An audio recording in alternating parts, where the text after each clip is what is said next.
dealing with tenants in a building, multiple unit building, and you're dealing with marijuana usage, and the police don't want to address it or arrest anybody or deal with anything related to it. Now it's a tenant thing, and you got to decide, am I going to get rid of this tenant or not, kind of thing. So, right, there's all of this noise on the legal side. Then you have the to your point, the operational economics thing, where it says the owner doesn't want to invest money in the property, but the tenants need to have the stuff, otherwise they're going to leave. Hey there, I am Dr. Jason Balara, and this is the Know Your Why podcast, where we explore the why behind success. Every week, I meet with real estate investors, veterinary entrepreneurs, mindset coaches, authors, and fitness professionals to uncover their why and how it drives them on the winding road to success. What is your why? Hi everyone, I'm Jason Balara, and this is the Know Your Why podcast. Today I'm here with Jeremy LeMere. Jeremy is the co-principal at Navigator Wealth Management. He's directing and actively offering investment opportunities with the Navigator Wealth Fund. Jeremy, I mentioned I don't like to go real deep into bios and things like that because I really want to let you tell the story in your own words.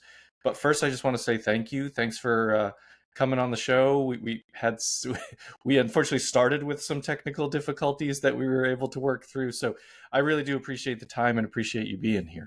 Sure, absolutely. I enjoy being on podcasts like this in order to help share with others kind of that journey that I've been on over the past 12, 13 years that really has changed my life significantly. I mean, when I go back to 2010, when I bought my first investment property, it was really driven by the recession that we had back in 2009-10. And it was a great opportunity to get into real estate. The banks weren't necessarily enjoying, dealing with real estate at that point because they were dealing with a lot of underwater properties. But it was a great opportunity to get in. I had family that had been doing real estate. And my parents, when we were much younger in middle school and high school, had a couple rental properties, but they were just mom and pop investors, just a couple. In fact, my mom just sold her last rental property just about 6 months ago. So she's well into retirement now, but she finally exited her last property. So I had a little bit of exposure, drew me in that direction. And my career had kind of settled me sitting at home in one location now. I used to travel a lot for my engineering work. And at that point, I had a great opportunity to kind of just settle out and say, now I can get into real estate. So we started doing that, got a couple properties under our belt, ran out of equity to fund those. And then ultimately got into fix and flip for a little while in order to build more capital by going that route of we do a flip and then we do a BRRRR, then do a flip and then do a BRRRR, did a few of those, built a portfolio, eventually got to the point where we're like, we need to get bigger. So then we started entering into multifamily. Bought a multifamily property, 28 units, and then another 8 to 10 units shortly thereafter. And we were really at scale at that point where I could take that as a full-time job, just doing all of that operational stuff. So from there, we then got into the syndication side. And when we entered the syndication side, we were able to really blow it up and, add staffing and things like that. So we started property management company on a formal basis with employees and continued to grow from there, expanding we've got both single family at the time, multifamily, self-storage, and we've got some commercial properties. So very diverse set of things. Over that time, we've kind of migrated our syndication into a more formal platform with our Navigator Wealth Fund. That's cool. So when you said you started in 2010 with some single families, when did you start to transition into multifamily? Like how long were you? Because I think this is the kind of story that actually makes sense for a lot of people in the sense that hey, I'll start with a couple of properties on the single family side and then realize I want to grow. When did you start kind of making that transition into multifamily? Yeah. So obviously there's different needs for different individuals, right? For ourselves, I wouldn't have been able to jump and leapfrog into multifamily straight away without the capital. I was homegrown, organic, kind of building my business. So the step through the BRRRR process and flips was kind of necessary to get that initial capital. But since then I've learned about syndication and the advantages of going that route to get into scale more quickly. But you do have to foster relationships in order to actually facilitate the large bundle of capital that's going to be needed for that closing. I was fortunate that my single family and my multifamily was really expanding from an equity position because of appreciation and recovery and pricing. So I was able to kind of start to do that on my own early on with those single families gaining in equity.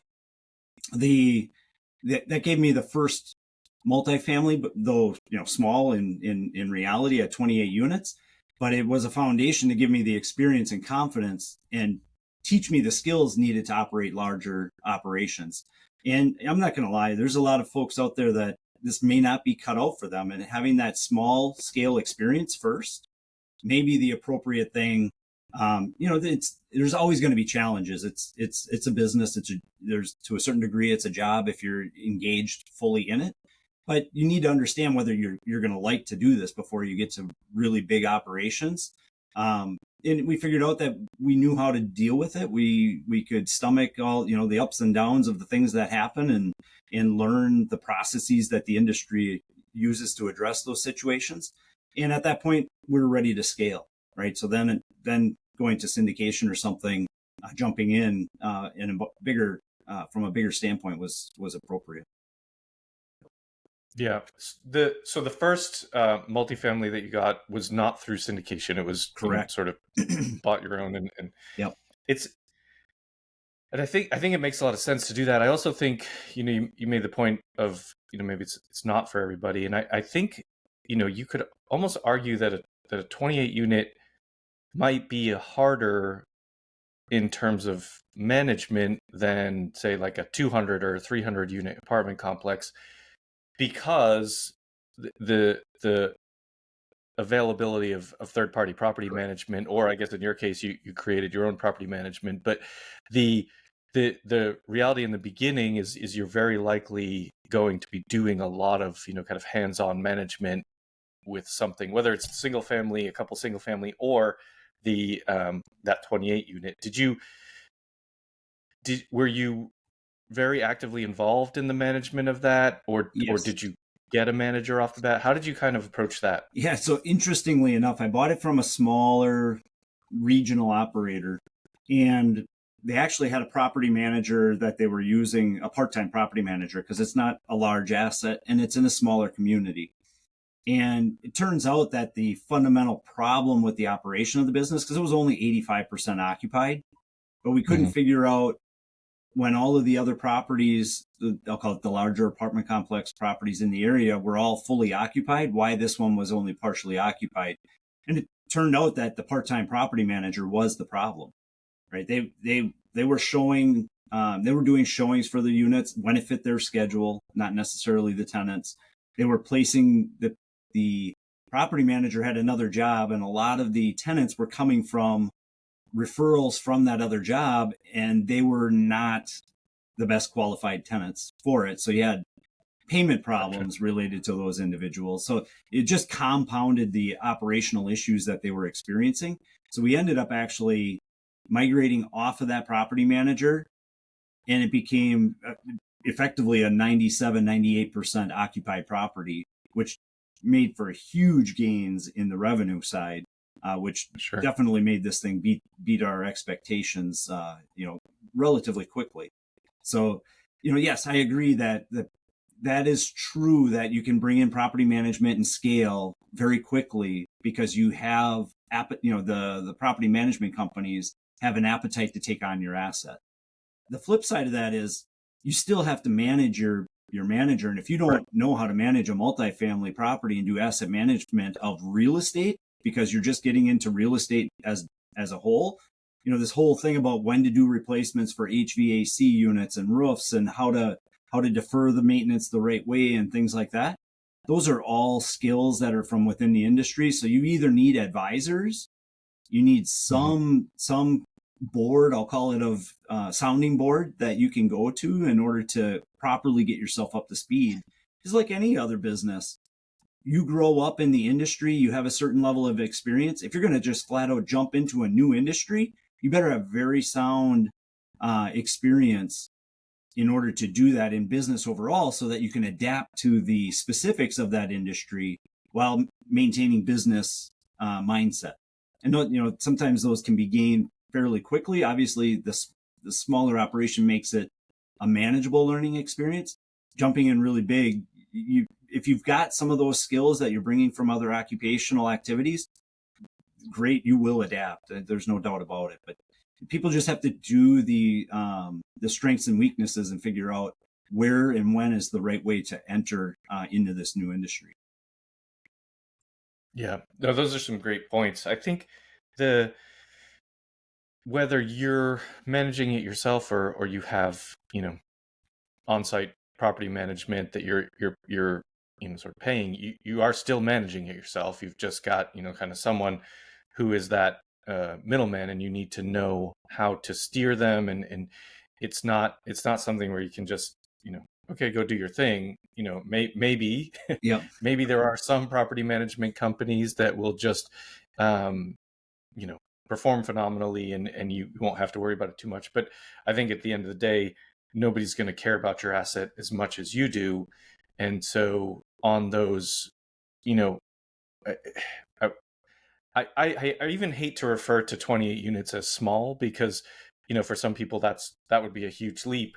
And I think that the when we say small, and it really just refers to the amount of revenue is not going to be enough to hire a full-time manager, kind of on site and everything like that, like you would have on a larger apartment complex. So it's the only reason you might refer to it as small. And it's sometimes why the reason why people advocate for bigger properties. But I really do think there's something to be gained and learned from, kind of going the route that you did and having one that's yours, and you're really ultimately fully responsible for it. Yeah.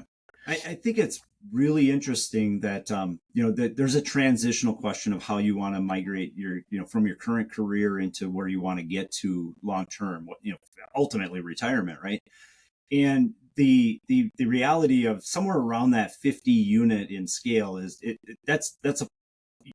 if you're well-rounded in the business elements, all the way from the accounting side to the maintenance side to the, I'll call it operational or management and lease handling side, at about 50 units, you are a full-time job in that thing, because you're doing multiple functions. When you get up to 200 units, you have a very specific leasing person, you have a very specific maintenance person, and probably even a helper, or two, plus you're contracting things out. So, when you can get to that scale, you can learn all facets of it, and then you can continue to grow and bring people in and hire, or go out to third party if you add in a large property at some point through syndication, right? Because most of us won't just come across $5 to $7 to $10 million to do large scale acquisition.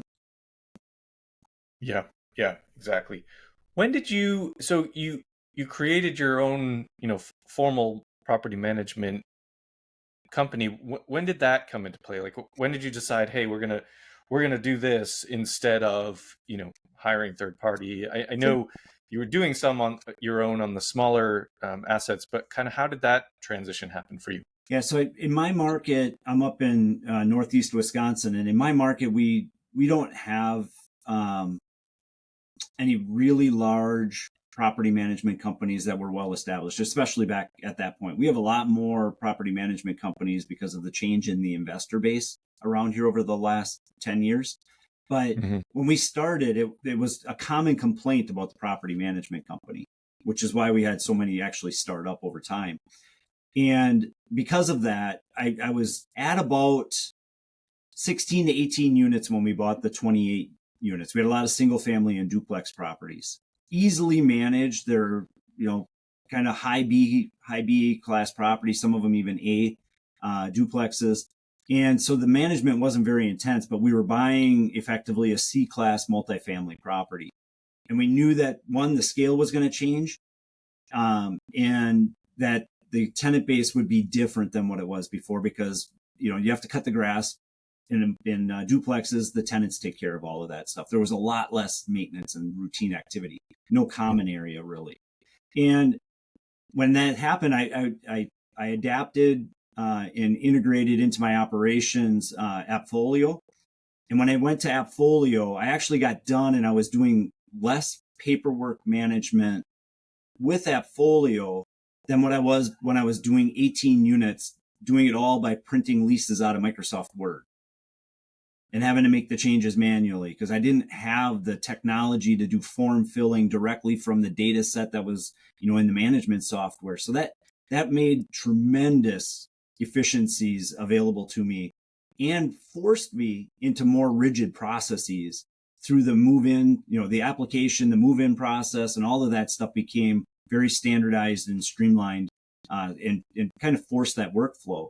So then once we got past that, then it was just a matter of, as we continued to scale up, of adding staffing and adapting them in. And the beauty behind a large scale rental platform like that is the training materials. I didn't have to assemble training materials for it or anything like that. It's just like, hey, go through these modules of training and we'll ramp you into the day-to-day activities as you get through these operational things. And then obviously you got to take them out and show them the properties themselves so they understand the other side of the real business, the physical business that's there, and bring the two together and let them move forward with the activities that you delegate. Yeah, I think the point to that, I would say, at least for me as a take home, is, finding the technology and systems to put in place that, sometimes I think as we're entrepreneurs, real estate investors, business owners, in the beginning, you're just kind of like, I just got to make this happen. And you're doing everything. And like you said, you're printing those leases on a Word document. But the especially today, a lot of those resources are just already available for you. You just have to have, and you spoke to this before, like you have to have someone, advisor, sounding board, someone that can help you kind of locate the resources. I mean, a lot of times that's it. It's just like you can Google, but that's probably going to give you, 50 pages of options, and Yep. kind of knowing what's going to work best for you in your scenario really does take talking to someone who's been in your scenario and done it, and maybe in an ideal world you're talking to someone who's had some mistakes, and then they get to have learned from their mistakes, and then they can help you avoid making the same mistakes on your end. So I think it's just a great kind of point that you made with that story of like how it kind of evolves over time. I'm always interested when people have created their own in-house management platform, like property management, because there's seems to be this, I don't know, thing out there that's like, oh, you have to have X number of units before you take property management in-house. And I feel like what you hear a lot of the times is maybe like 1,000 units before you take property management in-house. But then I've talked to a number of people on the podcast that were like, no, I just did that. I did it right away. So I think there's some really interesting. I've known people to be very successful both ways. I've known some that their business in multifamily has been successful because they started organically with their property management as a key competency, and it provided a performance benefit. We operate a property management company effectively without profit. I would choose, as the investor of the asset that I am operating, I would choose to operate better and invest instead of gaining profit, because that's not my business to do property management. It's a core competency to preserve my asset that is my saleable product when I'm done, right? And to provide tenants with the best outcomes so that I don't have turnover, which yields my operations of the asset the best return. So you can grow it with it. Yes, I will say that there are pains in growing from 50 to that 1,000, because it's a different, just like any other startup company, it's a different set of skills needed in any given individual when you're at 50, because you only have a couple bodies that are in your operation. As you get to 1,000 units, you have leasing specialists. All they deal with, and they can be highly skilled at working with customers or clients, right? And your maintenance guy isn't probably the best guy to be touring people around units. But when you're really small, you may need your maintenance guy to be out working on a property. And at 10 o'clock, somebody's going to come in, walk through a unit. Please show them the unit, because the leasing specialist is, you don't have it, or it's a part-time person and you're not going to pay them to drive out to give an asset, right? Depending on the scale of the property that you have. So, you have to think about how your growth is going to occur and what size of properties you're really dealing with and what talent that you can get your hands on in order to make all of that happen. Yeah, great points. I think people, there's a lot of, people like to talk about bad property managers. And I think, almost like generalize it, like, oh, property managers are bad, sort of thing. But I think that the reality is like, it's an extremely hard business. It's like extremely hard business. Like there's just so many things that, almost as an outsider, you might not even notice, but it's essentially like within property management, you have, the way I look at it, and I'd love to get your take on this, but there's kind of three components. There's resident management, which is like the leasing and keeping them happy, renewals, that kind of thing. There's construction management, so whether you're maintenance person or any CapEx projects you might have. And then there's the economics of it.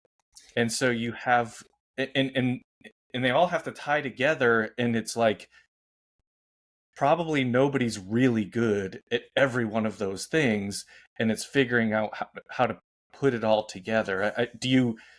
What's your take on that? I mean, that's been my experience. And you forgot to put the fact that you're in a bubble and you're being pressurized with legal pressures, right? You have governmental influences and, that the law that you must adhere to. And depending on the tenant base you're dealing with, they don't have to adhere to, because how are you going to chase them, right?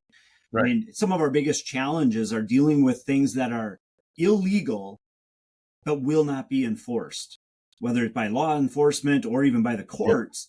I mean, dealing with tenants in a building, multiple unit building, and you're dealing with marijuana usage, and the police don't want to address it or arrest anybody or deal with anything related to it.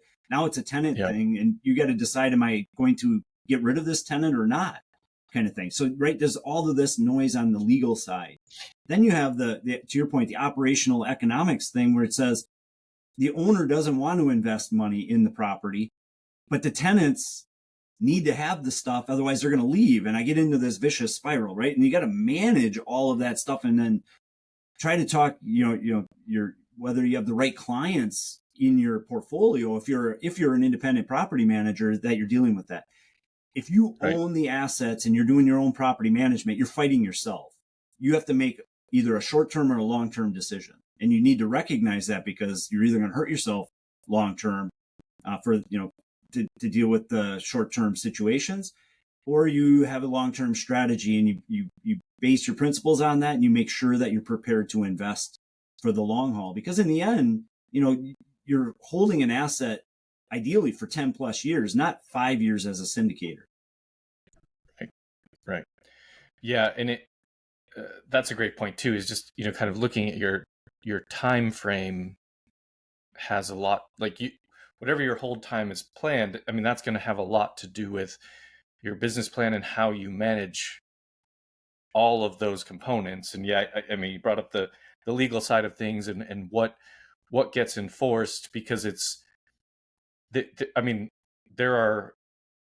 we're seeing a lot of things, especially since the pandemic, but it's like where we have assets in what are supposed to be landlord friendly states, but they're not actually even following their own laws in terms of, processing evictions and things like that for non-paying residents. And so all of that is just, you have that, I guess, I don't, not political, but that kind of regional Yep. things that are going on are impacting what because you have the same county is coming at you and trying to get money for code violations, but also they're not evicting the tenants that aren't paying. It's like, and destroying the property.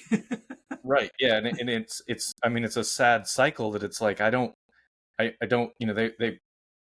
I don't understand it, right? It's like, you're trying to do the right thing for the residents, Yeah. but like, you can't also just, it's not a free housing situation. And Yeah. so it does get challenging. And I think those are the things that people, maybe on the outside don't necessarily always understand. And it's when you put all that stuff out there, it does make a good argument for being a passive investor in in a syndication, rather than saying, oh, I want to be the one to take on all that. I mean, it's again, you as an investor, you have to decide what you want. Like, what's your goal? What's your how much time do you have? How much money do you have? What's your kind of ideal entry into real estate? Because there's about 1 million different ways that can look.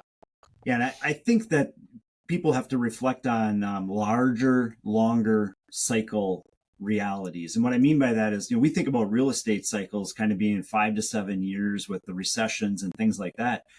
But I truly believe that we're dealing right now with a longer wave social cycle.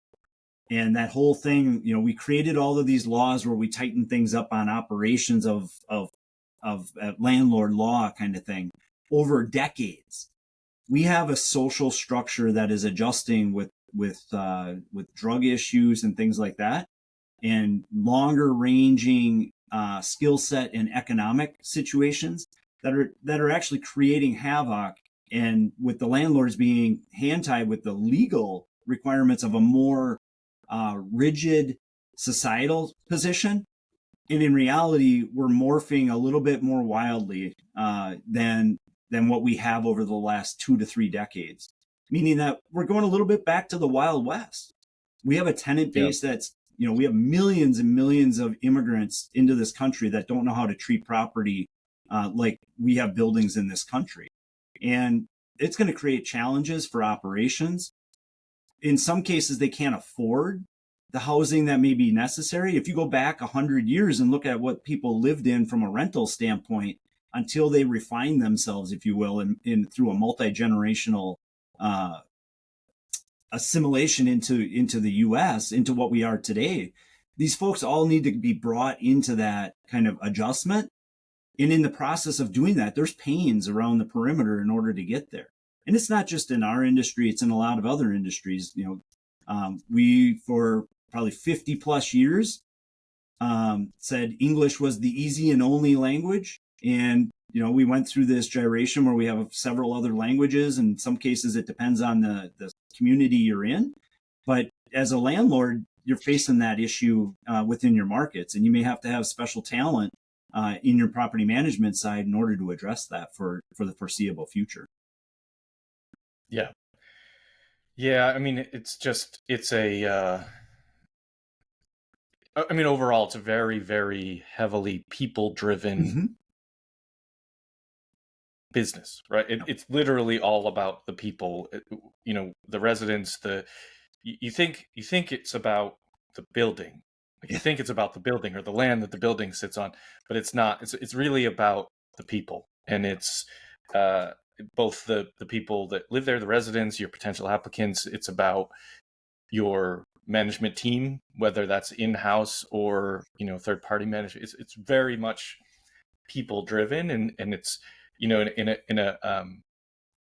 time where a lot of people are talking about the use of AI and technology, and there are places to put that stuff in, but at the end of the day, like being a landlord is really people. It's just managing people. So, Jeremy, I want to make sure we have time so I can get to the questions I ask every guest. Sure. So The first one is based on the name of the show being Know Your Why. And so I like to ask every guest, what is your why? You've had a very interesting journey, successful journey. I think sometimes that evolves over time, but what is your why now? Yes, I started out with my why being to be able to retire, right? That we all have that when we come out into the working world, be able to support ourselves and get to retirement. That morphed into being able to retire earlier. And I am now, I exceeded that expectation through the effort level, that I've done over the last 10 to 15 years. And my why now is really about providing my kids with a starting point. They're just ending their high school career, but they're going to be able to start out with the financial support in whatever business that they want to do.